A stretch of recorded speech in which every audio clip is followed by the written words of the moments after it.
पिछले 40 दिनों में मिडिल ईस्ट युद्ध के मैदान में बदल गया। ईरान के सैन्य ठिकानों पर ताबड़तोड़ हमले हुए, तेल डिपो जल उठे, कई शहर की इमारतें मलबे में तब्दील हो गई।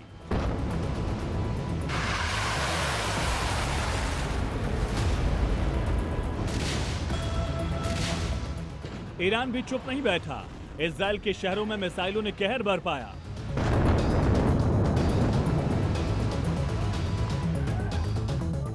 खाड़ी देशों में मौजूद अमेरिकी एयरबेस और सैन्य ठिकाने भी निशाने पर आए।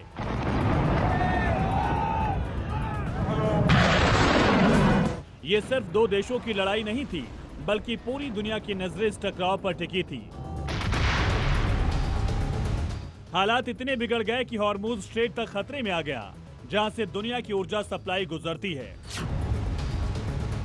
हालांकि अमेरिका और ईरान के बीच 40 दिन से जारी जंग के बाद आखिरकार 2 हफ्ते के सीज़फायर पर सहमति बन गई। ये सीज़फायर लेबनान समेत अन्य क्षेत्रों पर भी लागू होगा।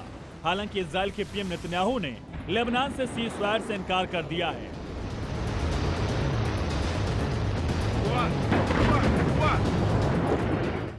समझौते के तहत अमेरिका और इजराइल अपने हमले रोकेंगे, ईरान भी हमले बंद करेगा।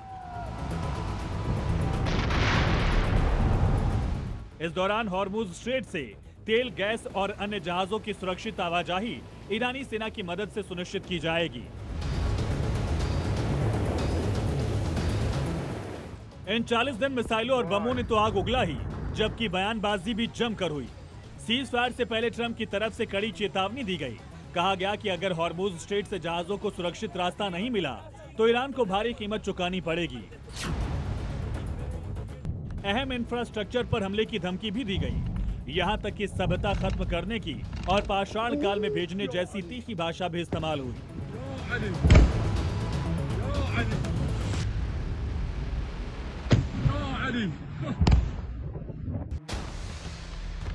लेकिन फिर अचानक वही सख्त बयान देने वाले ट्रंप शांति और स्वर्ण युग की बात करने लगे। यानी डोनाल्ड ट्रंप कब यू टर्न ले लें कोई नहीं जानता। सीज़फायर के बाद डोनाल्ड ट्रंप ने सोशल मीडिया पर पोस्ट किया, विश्व शांति के लिए एक बड़ा दिन। ईरान चाहता है कि यही हो। वो काफी कुछ झेल चुके हैं, इसी तरह बाकी सभी भी। संयुक्त राज्य अमेरिका स्ट्रेट ऑफ हॉर्मुज में ट्रैफिक जाम को संभालने में मदद करेगा। बहुत सारी सकारात्मक कार्रवाई होगी, बड़ा पैसा कमाया जाएगा। ईरान पुनर्निर्माण प्रक्रिया शुरू कर सकता है। हम हर तरह की आपूर्ति लेकर आएंगे और बस आसपास मौजूद रहेंगे ताकि ये सुनिश्चित किया जा सके कि सब कुछ ठीक से चले। मुझे विश्वास है कि ऐसा होगा जैसा कि हम अमेरिका में अनुभव कर रहे हैं। ये मध्य पूर्व का स्वर्ण युग हो सकता है। यानी पाषाण काल की धमकी से सीधे स्वर्ण काल का सपना दिखाने लगे, क्योंकि ट्रंप भी जानते हैं कि इस जंग में उनके हाथ कुछ भी नहीं लगा, बल्कि भारी नुकसान उठाना पड़ा। इस 40 दिन की जंग में अमेरिका के फाइटर जेट तबाह हुए, एयरबेस क्षतिग्रस्त हुए, डिफेंस सिस्टम को बड़ा झटका लगा और सबसे अहम, जिस हॉर्मुज पर कंट्रोल का दावा किया जा रहा था वो अब भी हाथ से निकल गया।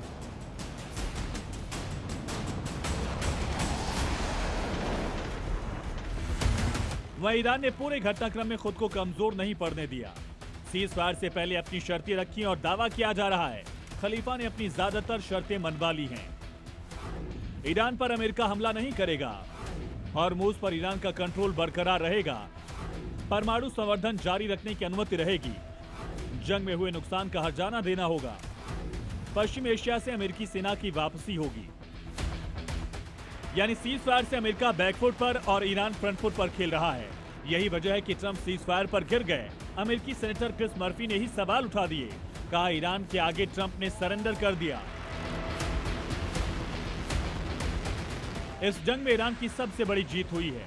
ऐसा इसलिए क्योंकि अमेरिका और ईरान के बीच हुए सीज़फायर के तहत अगले 2 हफ्तों तक स्ट्रेट ऑफ हॉर्मुज खुला रहेगा। ईरान के विदेश मंत्री ने कहा कि इस दौरान जहाजों की सुरक्षित आवाजाही ईरानी सेना की मदद से तय की जाएगी।